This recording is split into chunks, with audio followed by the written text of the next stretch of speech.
Pemirsa, menjelang Hari Raya Idul Adha, permintaan hewan kurban atau kambing mengalami peningkatan. Kondisi tersebut membuat peternak kambing di Lamongan, Jawa Timur menuai berkah. Bahkan pesanan mengalami kenaikan hingga 100% lebih dibandingkan hari sebelumnya.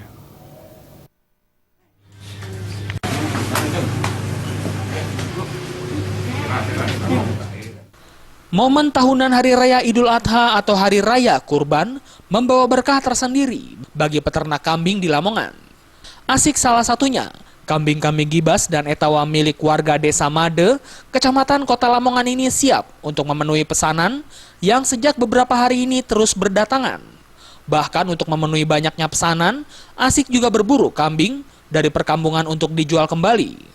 Untuk menjaga kesehatan hewan, peternak selalu memperhatikan pola makan serta kondisi kandang agar kondisi kambing tetap sehat hingga pelaksanaan Idul Adha.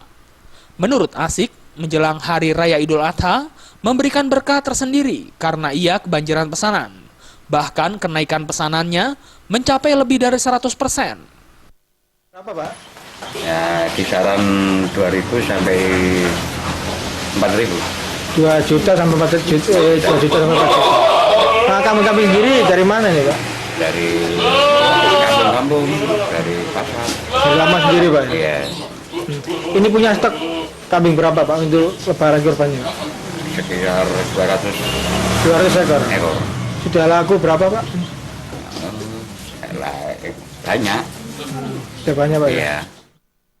Pada bulan-bulan sebelumnya, kambing yang terjual sebanyak 5 hingga 10 ekor per bulan. Namun saat menjelang Hari Raya Idul Kurban, kambing yang terjual mencapai lebih dari 100 ekor dengan harga Rp2 juta hingga Rp4 juta per ekornya.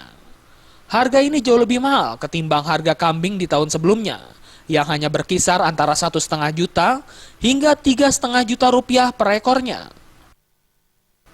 Dari Lamongan, Jawa Timur, Muhammad Basoy.